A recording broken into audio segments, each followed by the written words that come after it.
What's up, everybody? So, it's the holiday season, and for those of you that don't know, there's actually a very psychedelic origin story to our modern story of Christmas.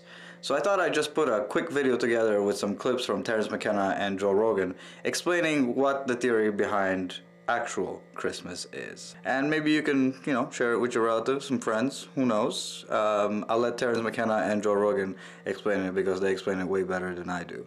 So, till next time, happy holidays.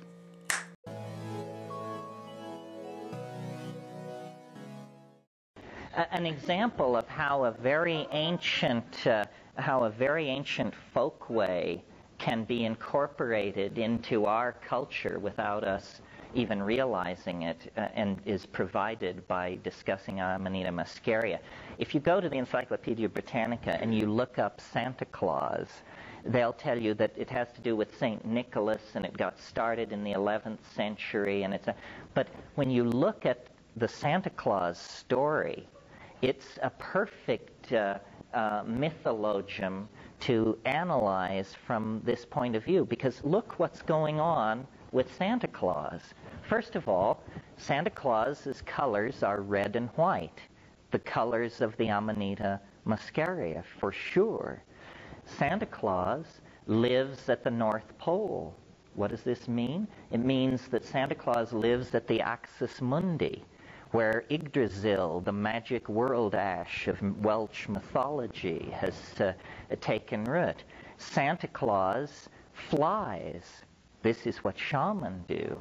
Santa Claus is the master of the reindeer, the animal most associated with the Amanita muscaria. Santa Claus is aided in his work by troops of elves. And what is the work of Santa Claus? To build toys for children. Remember the DMT things saying, look at this, look at this. Well, those were off-duty elves, clearly. So here are all the motifs. And I believe that for children in our culture, that all the Christer stuff is not what Christmas is about. Christmas is about standing in front of the tree on Christmas morning with the gifts arrayed and the twinkling lights on. Well, that tree is the tree that the Amanita muscaria forms its symbiotic relationship to. It's always spruce or pine that it has a mycorrhizal relationship to. So the number of motifs relating Santa Claus to a cult of Amanita muscaria, there's almost nothing but relational motifs there. And yet if you suggest this to people, they just back away in horror, Well, there's parts of the world where it's like, where they really know how to do it, and really, in Siberia especially. Right. Yeah.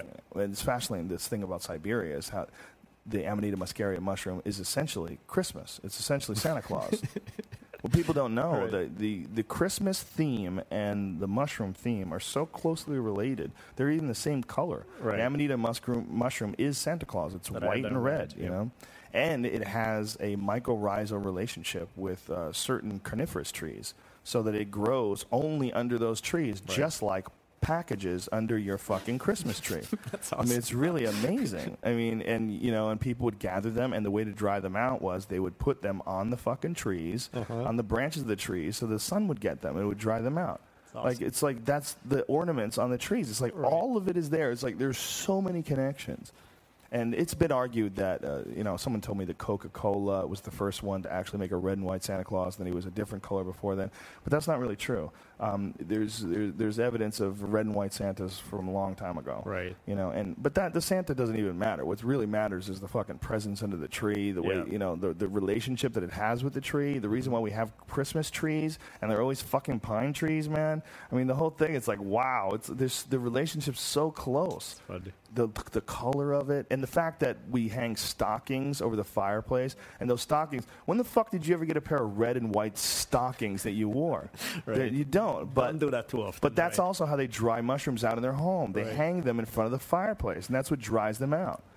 It's really didn't know incredible. This one, actually. You didn't know that? No, I didn't know dude, at all, it's an incredible series of whether they're coincidences or I wouldn't say coincidence. I would say there's evidence that there's a relationship, and there's a bunch of people that have studied this.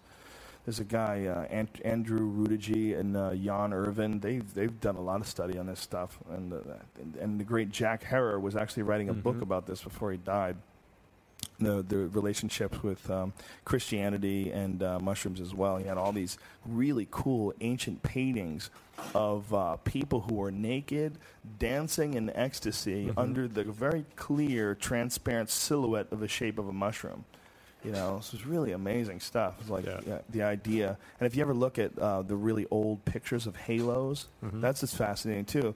Old halos, like the new halos, are like a frisbee or like a hula hoop, rather, floating around the back of your head. But the old halos were literally on the underside of a mushroom cap.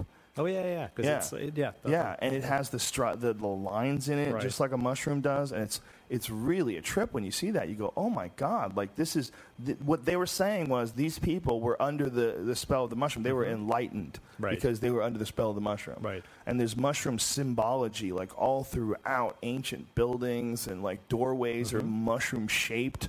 Like literally, these temples had mushroom shaped doorways. Right. Like, fuck, man. How many people were on mushrooms back then?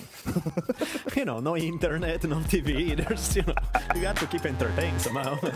Yeah, that's the move, right? Yeah. Damn, man.